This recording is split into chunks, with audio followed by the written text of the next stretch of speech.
A king was drunk on wine and pleasure. He looked out from his golden balcony and said, "There is no moment sweeter than this. I have no worries. I have no fears. I care for nothing and no one."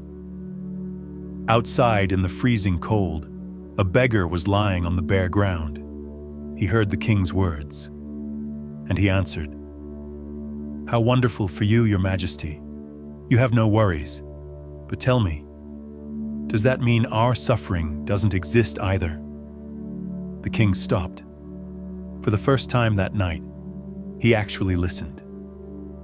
The beggar's words cut through the fog of wine and warmth. Here was a man freezing to death, and all the king could say was, "I have no worries."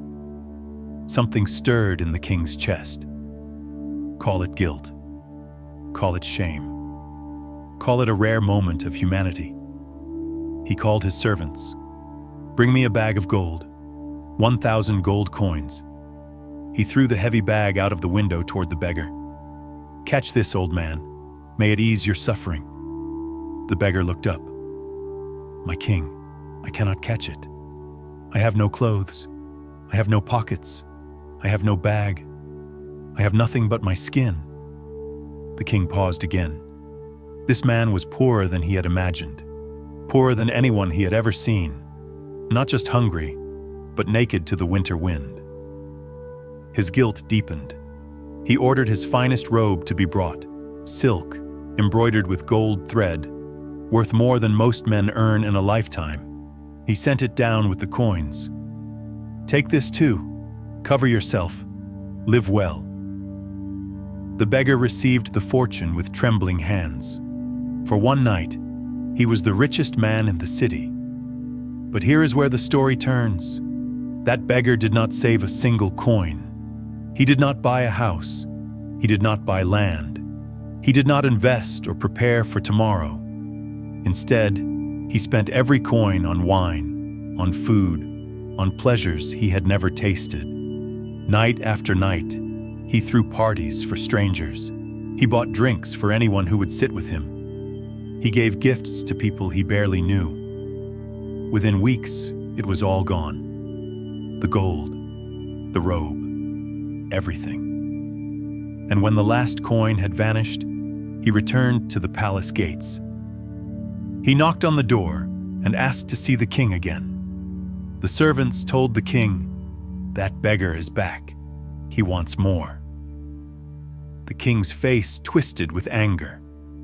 "I gave that man enough wealth to live comfortably for years.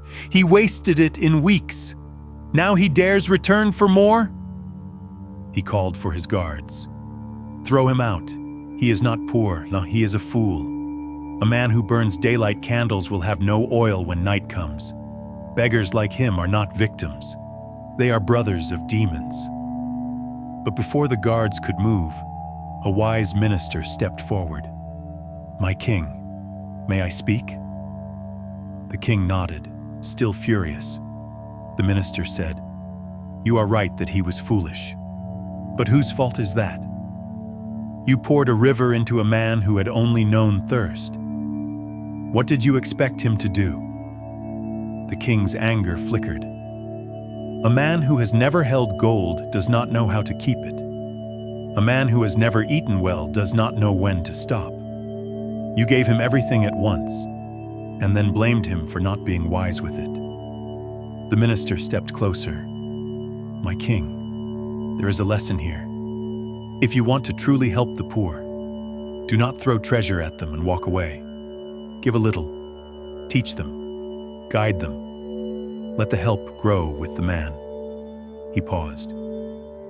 "And there is another lesson, perhaps a harder one.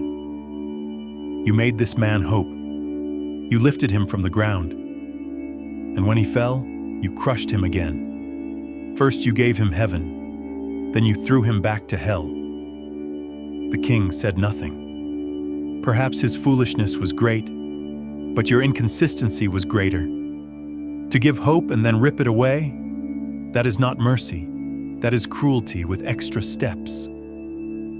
The king sat in silence. The minister finished with these words. Wherever there is a sweet spring of water, people will gather. Birds will come. Animals will drink. But if that spring suddenly dries up, every creature that trusted it will die. The room was quiet. The king looked at the beggar, then at the minister, then at his own hands. Finally, he spoke. Bring the man food. Shelter him. Give him a small sum each week.